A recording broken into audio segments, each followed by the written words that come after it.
All right. Crazy. All right. Hey, you guys. Welcome to my channel and my show. My name is Siobhan. Welcome, my beautiful, beautiful friends. This place is just developing. This is my first time, so please excuse, it is what it is. I just wanted to say welcome, and we're going to get this thing going as soon as I can figure it out. All right. What are we going to do? Well, let me tell you what. We're going to dive deep in all the subjects that I find interesting unapologetically. Just let's let our minds open up. Let's develop some new ideas. Let me just state that these things are all my opinion only, and I am no expert. I'm just a girl asking a question. Right now, what's on my mind and what I've been really curious to understand are some issues concerning our history, what is referred to in our circles as the narrative, the story, his story. Well, it's about time for her story. Her story. Let me dig into what I can find because what I'm hearing has opened my mind. I've been transformed in some ways. I feel like there's more than we've been told. In the beginning, God created the heavens and the earth. And what the heck has happened since then? That's what I want to know. I am a believer in the creator.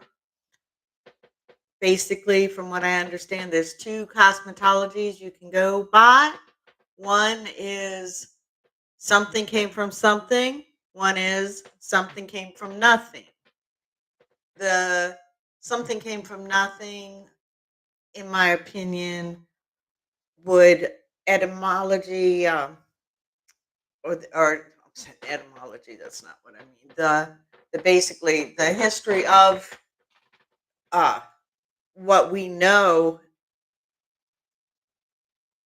leads to basically the science. I kind of lost my train of thought. I apologize for that. I was leading into something. Nothing comes from nothing leads to the Big Bang, which in my opinion is still a something, but nothing leads to nothing. And at the end there's nothing. Gnosticism, I don't know. But the something came from something.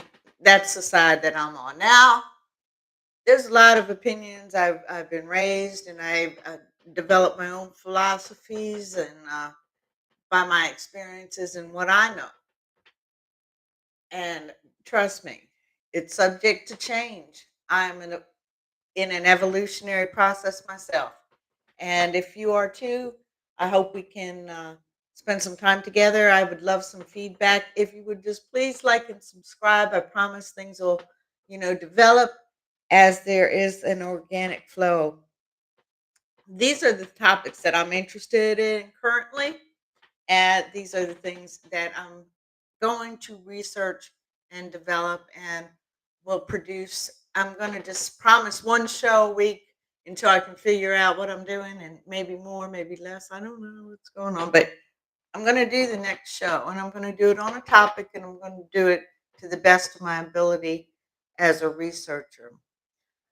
I want to know what's going on with the history. We've been told, we basically are things have been in process for billions of years, and uh, man to monkey, monkey to man, however you want to look at it. Um, I don't really buy it. They're saying, America's 200 years old, but there's these ancient ruins. The mud flood comes in right about at this point in time, stating sometime after the flood that covered the world, there was another so-called reset, another stage in our development. Basically, the older generation was wiped out, and it was a group of people who were grand in design, and their buildings still stand. We call it the mud flood because when you look at these old ancient buildings, things like cathedrals and just mind blowing architecture, a lot of these things will be covered sometimes 10 feet, sometimes 20 feet in mud. The windows, the doorways will be covered sometimes halfway. Well, we know they didn't build it that way. When you go back to the history of America and you see, these very confused looking people postured and posed and dressed in their Sunday best at all times, posing for every event in history from the Civil War to uh, orphan trains. And let me just pause and digress a moment here. There's a whole situation. They call it the lost generation. Somewhere, I'm just going to say from the things kind of dropped off historically, let's say in 1824 to 1850, and picked up again a little after the turn of the century, 1910. And there's a whole lot of speculation of what went on here, including what would you call the reset and population of the Americas. There's a thing that is called the orphan train. And I'm talking about 30,000 homeless children called orphans, whether they were or not. Some people really tricked into giving their children away. Some people were illiterate. Maybe they didn't know the language. I don't know. They signed with an X. And I don't think they meant to give their kids away forever. I don't know, but I feel like there was a lot at play. There was the Children's Aid Society. It sounds so lovely and so nice. And these bodacious castle-like structures throughout America. Every city had them, called orphanages. The other outrageous buildings called asylums. There were hardly even people here at the time that these asylums were so-called built and filled, and then dwindled down to 10% capacity, 3% capacity. Some mysterious fire burned it down. Oh hell, the fire burned down the whole city. Oh what? The fire burned down the whole goddamn country, from what I'm hearing. World fairs. We're going to discuss the world fairs, which seem to me more like indoctrination for the new population. The world fairs. Oh my God, have you looked at the pictures of these things? These grandiose, lit up, mind you, at a time when electricity, the light was just coming around in here. They had the city of gold, baby. I'm talking about glass up the Yahoo. It was just crazy, crazy structures, beautiful, sturdy buildings. The narrative told us were not at all permanent. They were even put there just for a temporary purpose. That does not make sense, my friends. I'll get some pictures together and I'll show you what I mean. If you don't know what I mean, let's learn together because it's worth exploring. These are new ideas, at least for me. And trust me, I've been around a long time and I've heard some crazy ideas. There's something about this that seems true. There's something about the way I felt in these old buildings as a girl who grew up in Washington, D.C., who spent time even graduated from high school. The National Cathedral, one of these old cathedrals that we're talking about, the way I felt in awe, yes, in touch with God, I don't know, thankful, yes, appreciative of the beauty, yes, kind of creeped out, something weird about it, something that didn't feel like home. Absolutely. Why?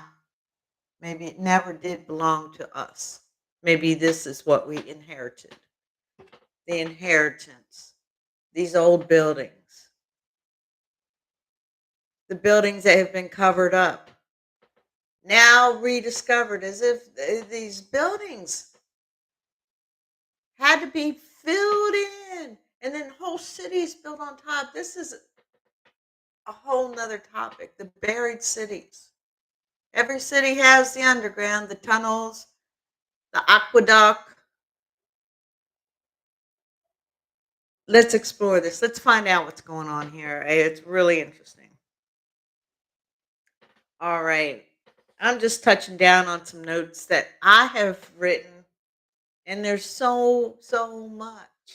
I'm looking forward to diving deep, to delving into these topics and finding out some more and learning some more. And I hope that this will turn into something great, because I really feel like this is something that needs to be spread. It's worth looking into. Underground cities, the destruction of every city by fire with the most asinine explanations, like a cow kicked over a candle, cow kicked over a damn milk jug that hit into a candle that burned a haystack that burned down the barn. It sounded like the goddamn the fly. I swallowed a fly. I don't know why I swallowed a fly. Perhaps I died. Whatever. One thing led to another. As I feel myself rambling and rambling. Let me just appreciate anybody who might have tuned in and like and subscribe, as they say. Appreciate you. Thanks so much. If I can just finish out, it'll be good.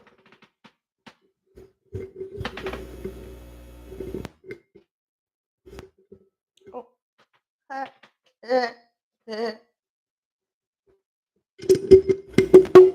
Hello. That's what I was supposed to do. Huh?